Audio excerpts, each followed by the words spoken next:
Երեկ կեսօրին անակնկալ կերպով աշխատանքից ազատման դիմում ներկայացրեց Հայաստանի Հանրապետության ներքին գործերի նախարարության ոստիկանության պետ Արամ Հովհաննիսյանը։ Նրա պաշտոնակությունը որքան էլ մի կողմից սպասելի էր ոլորտի ներսից տեղեկացվածների համար, մյուս կողմից նույնքան անսպասելի էր լայն հանրության համար։ Ժողովուրդ օրաթերթին հայտնի են դարձել այս զարգացումների մի շարք բացառիկ մանրամասներ։ Մասնավորապես ըստ մեր աղբյուրների Հովհաննիսյանի հեռանալը ոստիկանապետի պաշտոնից պայմանավորված է ներքին անհամաձայնություններով, որոնք առնչվում են ներքին գործերի նորանշանակ նախարար Արփինե Սարգսյանի հետ ունեցած լարված հարաբերություններին։ Երկու պաշտոնյաների համագործակցությունը երբեք չի եղել ներդաշնակ, սակայն, ինչպես երևում է, վերջերս այդ լարվածությունը հասել էր իր գագաթնակետին։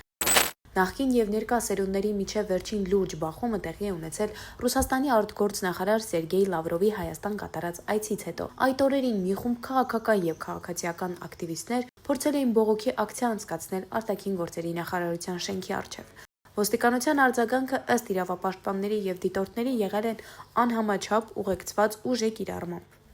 Նույն այդ միջադեպի վերաբերյալ ծառայողական քննարկումը վերածվել է լարված վիճաբանության Արփինե Սարգսյանի եւ Արամ Հովհաննիսյանի միջև, որի ընթացքում հնչել են փոխադարձ վիրավորանքներ։ Այդ դեպքը դարձել է վճռական Հովհաննիսյանի համար։ Իսկ ով է նորանշանակ ոստիկանապետը, արդեն առավոտյան պարզ դարձավ, որ ժողովուրդ օրաթերթի տեղեկությունները ճշմարիտ են։ Արամ Հովհաննիսյանին փոխարինելու է Արամ Ղազարյանը։ Ղազարյանը Հայաստանի Հանրապետության վարչապետ Նիկոլ Փաշինյանի վստահությունը վայելող պաշտոնյա է, ի տարբերություն Հովհաննիսյանի։ Նա վարչապետի հետ ուղիղ կապի հնարավորություն ունի։